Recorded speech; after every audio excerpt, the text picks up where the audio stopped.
Oi, meu aluno do nono ano, tudo bem?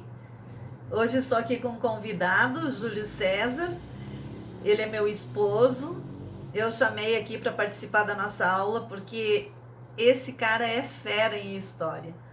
Tudo bem, Júlio César? Tudo bem, professor Solange? Eu te chamei aqui para te falar, sabe o quê? Sobre a Segunda Guerra Mundial. Eu gostaria que você fizesse um resumo bem breve sobre esse acontecimento.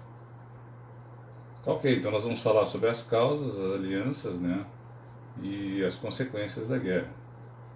Bom, a causa primordial da Segunda Guerra está devidamente atrelada à Primeira.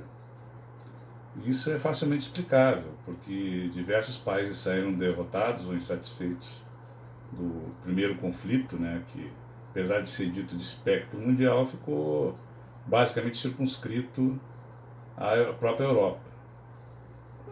E a segunda causa, que a gente pode dizer, é justamente o forte antagonismo que surgiu no pós-guerra. Então, houve o advento da primeira potência comunista e ela rivalizava, que foi a União Soviética, né? Ela rivalizava principalmente com os países ditos capitalistas. Então, todo esse ambiente ele serviu, né, amalgamou basicamente os motivos da Segunda Guerra Mundial, né?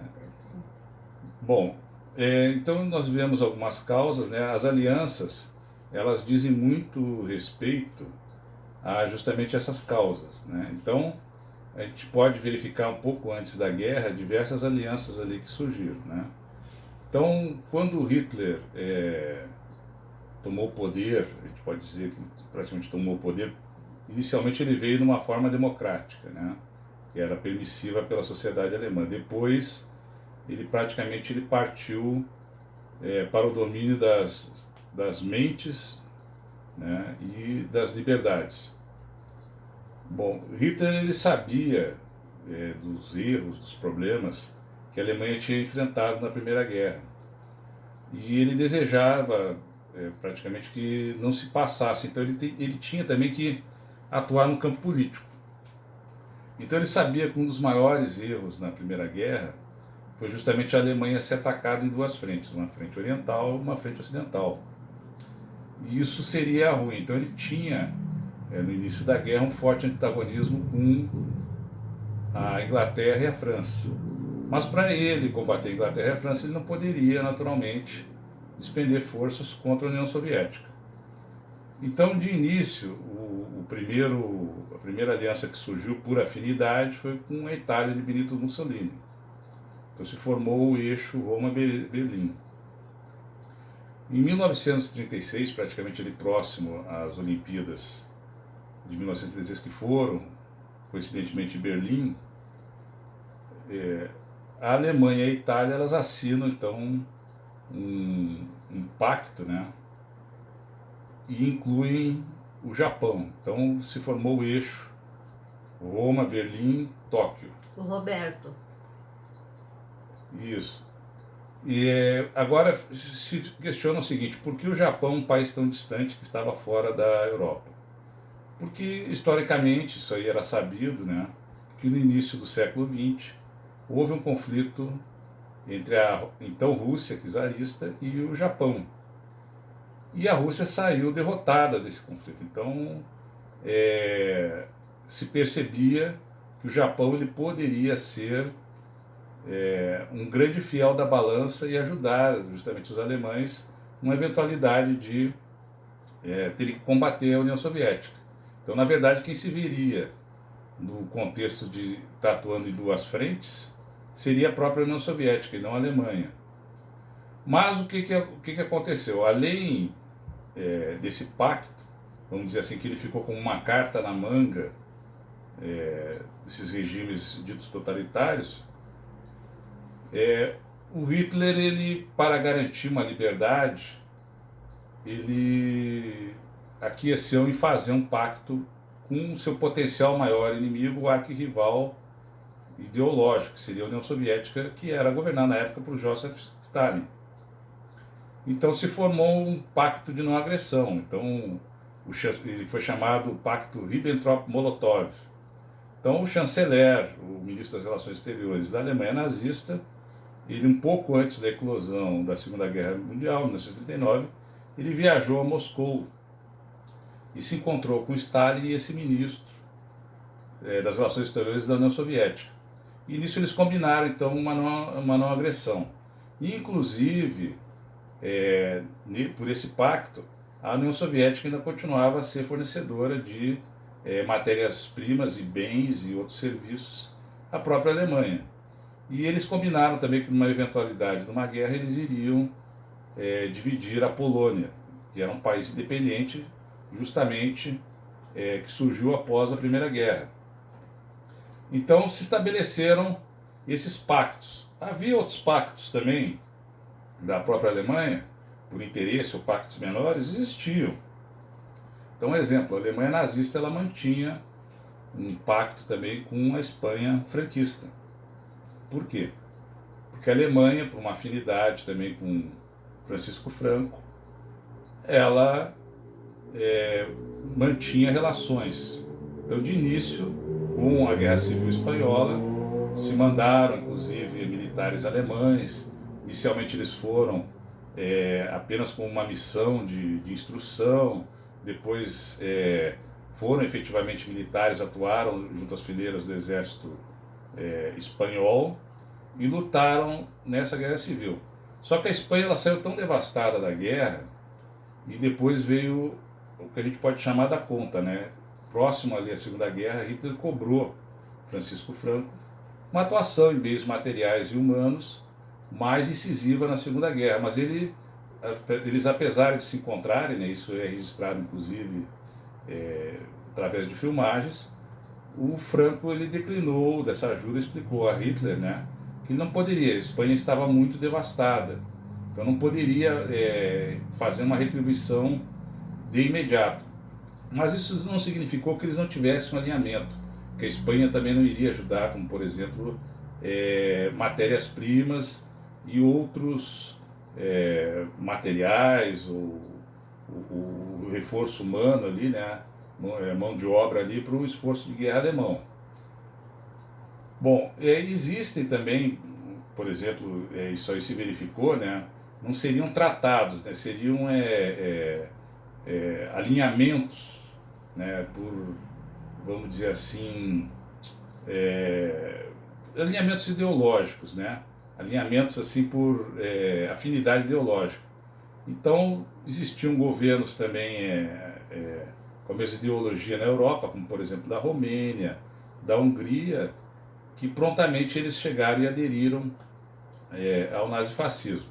Havia, por conta da independência da Irlanda, né, e esse país era sabedor também do antagonismo que a Alemanha tinha perante a Inglaterra, havia uma certa simpatia desse governo irlandês, mas que não se traduziu assim, vamos dizer assim, não foi materializado, não se traduziu em uma maior materialidade. Bom, também houveram países na própria Europa que, antes mesmo com a eclosão da guerra, eles se declararam neutros, como foi o caso da Suíça e da Suécia. Eles simplesmente declinaram de tomar algum posicionamento e declararam às potências, os países envolvidos lá, que não desejavam efetivamente participar em nenhum dos lados. E por conta disso, um exemplo, né, a Suíça é fortemente criticada hoje em dia porque ela não se absteve de receber, por exemplo, tesouros, envios de remessa de ouro, de dinheiro para seus bancos, ou seja, ela deteve ali um capital que veio originado justamente da conquista dos países, foi recebido ilegalmente, principalmente da Alemanha nazista. Já a Suécia foi um exemplo de neutralidade que ela realmente não se envolveu, ficou, como se diz ali, orgulhosamente sós, né? Então, essas alianças elas foram fundamentais ali no início da guerra. E como foi dito antes, né, a respeito do Japão, um outro objetivo também ali, que Um seria atacar a União Soviética, então, pelo leste. O outro, que ficou mais claro, é justamente enfraquecer os impérios coloniais dos países europeus na Ásia, que eram produtores de matérias-primas. Então, o interesse desse chamado pacto tripartite, ou seja, três partes, era justamente esse, que não houve, praticamente o Japão, bastante distante, lá não houve muito auxílio entre Roma e Berlim com Tóquio. Basicamente era isso daí. Né? Agora eu só gostaria que tu falasse para mim sobre a participação do Brasil na Segunda Guerra Mundial. Seja bem breve. Bom, a participação do Brasil na Segunda Guerra, nós temos que ver ela com algum antecedente ali, né? De início, a gente tem que verificar que nós éramos governados por Getúlio Vargas. Getúlio Vargas, como todo mundo sabe, ele assumiu o governo do país após a dita Revolução de 30, com a promessa de ser um presidente provisório. Mas costurando acordos, principalmente ali a partir de 32, depois da Revolução Constitucionalista, ele se transformou por um breve período em presidente constitucional do país até 37. Quando ele resolveu, praticamente por conta própria, né, dissolver o Congresso Nacional, limitar a liberdade dos estados, a autonomia dos estados, membros, né, vamos dizer assim, do âmbito federal, e ele promulgou, né, autopromulgou lá uma Constituição de 1937, em que ele se dava poderes. Bom, de início, isso aí verifica-se que com os regimes ditos totalitários na Europa, ele tinha um certo alinhamento. E ele possuía, dentro do próprio governo, ministros que possuíam alinhamento claro e aberto com a Itália de Benito Mussolini e a própria Alemanha nazista antes do início da guerra. Com o início da guerra, houve uma pressão dos ministros, principalmente Oswaldo Aranha, que era ministro das Relações Exteriores, em se buscar um alinhamento justamente com os Estados Unidos, que era a grande potência. Os Estados Unidos haviam entrado na guerra em 41, mas o Brasil ele não decidiu de início por nenhum dos lados, né? Apenas abandonou eventuais simpatias e procurou se mostrar neutro. Ocorre que a Alemanha tomou a iniciativa de como não estava obstado, vamos dizer assim, o tráfego de mercadorias entre o Brasil e os Estados Unidos, e também havia, de certa forma, um envio de mercadorias e outros bens para países que antagonizavam com a Alemanha nazista. Eles, através de uma campanha submarina no Atlântico, começaram a torpedear os navios brasileiros.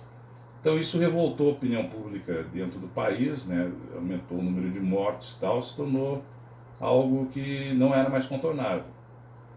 E então, tendo em vista isso, o presidente foi obrigado a romper as relações e, após naturalmente consultas com os Estados Unidos, se decidiu que o Brasil iria enviar uma força militar. Bom, a força militar brasileira que se enviaria, né, a gente tem que verificar o seguinte, que o exército da época não era naturalmente, o exército, a marinha, a força aérea, não eram o que são hoje em dia. Então eles eram muito menores, né, muito diminutos, e tinha uma defasagem natural de equipamentos e até de doutrina, ou seja, a forma de pensar dos militares brasileiros para irem para um conflito como esse, que novas táticas, estratégias e novos materiais estavam sendo empregados. Então se decidiu o seguinte, que iria se mandar inicialmente o efetivo mínimo de uma divisão de exército, que seria mobiliada, estruturada, organizada aos moldes americanos. Eles passariam por um treinamento no país, né? Inicialmente os oficiais, foram oficiais e sargentos, eles foram estagiar nos próprios Estados Unidos e vieram de volta para o Brasil como efeito multiplicador. E vieram ensinar novamente novas táticas de guerra. Por quê? Porque as que vigoravam no Brasil ainda remontavam lá à Primeira Guerra Mundial. E a promessa de novos equipamentos e materiais ela estaria condicionada então com o transporte das tropas brasileiras, né, que foram feitos basicamente 4 levas para se levar esse pessoal, né, totalizou 25 mil homens, e iria iniciar praticamente em junho de 44 e prosseguiu até praticamente fevereiro. Então, ao se chegar lá, é que efetivamente os brasileiros foram equipados e praticamente receberam novos treinamentos lá, agora já também de oficiais norte-americanos, né? Houve uma preparação então de praticamente 1 mês e meio a 2 meses antes de entrar propriamente em combate. Agora eles foram em levas, né? E as levas ficaram condicionadas, essa divisão ela se organizou basicamente em elementos de combate em 3 regimentos, que seriam regimentos de 3 estados da federação, né? Então seria primeiro RI, né, primeiro Regimento de Infantaria, Rio de Janeiro, o 6º Regimento de Infantaria de Caçapava, São Paulo, e o 11º Regimento de Infantaria, que é de São João del Rei, em Minas Gerais. Então essa seria a base de combate da época da chamada Primeira Divisão de Exército Expedicionário. Agora vai para o final. Bom, a participação brasileira ela foi decidida da seguinte forma. Então ela comporia então uma parte do exército americano na área de operações na Itália. Então se decidiu que ela seria uma divisão do 4º Corpo de Exército norte-americano, que compunha o 5º Exército norte-americano. Eles atuavam um grupo de exército, então existia a força americana, que era praticamente esse 5º Exército, ela estava do lado oeste da Itália. E do lado leste estava uma força inglesa, né, naturalmente sob o comando de outra nação. Então ela se incorporou basicamente no exército norte-americano. Quando ela chegou na Itália, praticamente a ilha da Sicília, que foi a primeira parte do território italiano a ser tomado, a Sicília e o sul da Itália e praticamente Roma já haviam sido liberados do domínio nazi-fascista. Então ela praticamente iniciou suas operações a partir de um porto mais ao norte de Roma chamado Livorno. E dali ela cantonou, né, estabeleceu suas bases e recebeu o restante do pessoal para ela atuar de uma maneira integrada. Então ela praticamente iniciou, a gente falou então que as primeiras levas iniciaram em junho, ela começou praticamente a desenvolver essas operações a partir só de setembro. E inicialmente com naturalmente, parte da Força Expedicionária. Então basicamente quem atuou de início foi o 6º Regimento de Infantaria, de Caçapava, que já estava mais tempo em território italiano. Quanto tempo eles ficaram na guerra? Praticamente a chamada Força Expedicionária Brasileira ela ficou ali então de junho até maio, quando realmente as hostilidades elas quase se encerraram. Um ano, então. Deu quase um ano, faltou ali um mês e meio ali para que completasse ali um ano efetivo, né? E o que ocorre? Ela de início ela sofreu alguns reveses, né? Fruto justamente de adaptações, né? Adaptações ao terreno, ao clima, a nova doutrina, mas ela, com o passar do tempo, ela conseguiu começar a atuar, né? Então, isso era uma coisa natural. Mesmo com as falhas iniciais, elas podiam ser admissíveis, ela começou a atuar um pouquinho melhor, né? Então, ela perdeu ali basicamente cerca de 450 homens, né?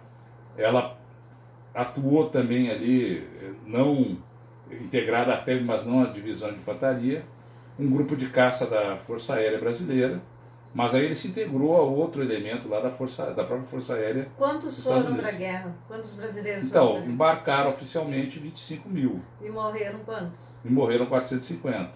Né? E a grande batalha que tem, né? Na verdade ela não foi uma batalha de alguns dias, mas sim de alguns meses, que ela iniciou em dezembro, e só se concluiu em fevereiro, 21 de fevereiro de 1945, iniciou em dezembro de 44, foi a Batalha de Monte Castelo, que ela é considerada um dos maiores feitos das Forças Armadas Brasileiras, não só do Exército, né?